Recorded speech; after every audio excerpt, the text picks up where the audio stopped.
എല്ലാവിധ national international ബ്രാൻഡുകളുടെ spectacle ഫ്രെയിമുകളും ഒഫ്താൽമെറ്റ് ലെൻസുകളും പ്രമുഖ ബ്രാൻഡുകളുടെ കോൺടാക്ട് ലെൻസുകളും കൃത്യതയോടെ ഡിസ്പെൻസ് ചെയ്യുന്നു. കാഴ്ചയുടെ പൊരുളറിഞ്ഞ പാരമ്പര്യം. കുന്നക്കൽ ഓപ്റ്റിക്കൽസ്, എരമല്ലൂർ.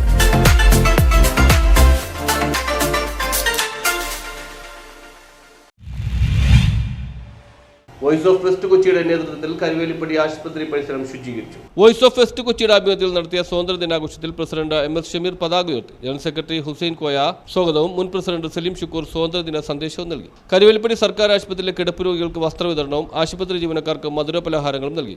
ആശുപത്രിയുടെ കാട് കയറിക്കിടന്ന പരിസര പ്രദേശങ്ങൾ സംഘടനാ ഭാരവാഹികളും അംഗങ്ങളും ചേർന്ന് ശുചീകരിക്കുന്ന പ്രവർത്തനങ്ങൾ നഗരസഭാ കൗൺസിലർ ബാസ്റ്റിൻ ബാബു ഉദ്ഘാടനം ചെയ്തു. Joint secretary Muhammad Ali, CA Junaid, Abujan, TM Rifas, Tariq Hussain, Sayed Muhammad എന്നിവർ പ്രസംഗിച്ചു.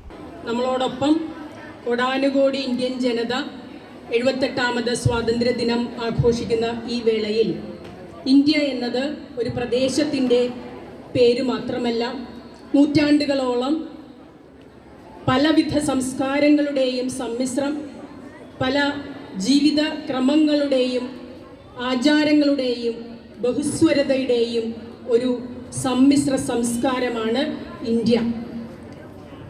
ഇന്ത്യ സ്വദേശം എന്നതുപോലെ തന്നെ വിദേശീയരെയും അതുപോലെ തന്നെ പ്രാദേശികം എന്നതുപോലെ തന്നെ സാർവദേശികതയും ഉൾക്കൊള്ളുന്ന ഒരു സംസ്കാര സമ്പന്നതയാണ് ഇന്ത്യക്കുള്ളത് എന്ന് നിങ്ങളെ ഓർമ്മപ്പെടുത്തുകയാണ്. ഒരു കാര്യം കൂടെ നിങ്ങളോട് സൂചിപ്പിക്കുന്നു. നമ്മളെല്ലാ ദിവസവും പാടാറുള്ള ദേശീയ ഗാനത്തിൽ ഇന്ത്യ എന്ന ദേശത്തെ മാത്രമല്ല ഉൾക്കൊള്ളുന്നത്, മറിച്ച് പരദേശത്തെയും ഉൾക്കൊള്ളുന്നുണ്ട്, അല്ലെങ്കിൽ ഇന്ത്യക്ക് പുറത്തുള്ള ഒരു ദേശത്തെയും കൂടി ഉൾക്കൊള്ളുന്നുണ്ട്. ഏത് വരിയിലാണെന്നറിയാമോ? അറിയാമോ? പഞ്ചാബ്, സിന്ധ്, ഗുജറാത്ത്, മറാഠ എന്ന് പറയുന്നത്. സിന്ധ് പാകിസ്ഥാനിലാണ്.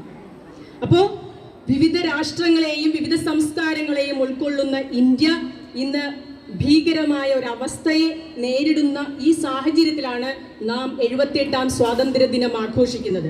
അതുകൊണ്ട് ഒരൊറ്റ കാര്യം മാത്രം ഞാൻ സന്ദേശമായി നൽകുകയാണ്. News bureau, Mattancherry.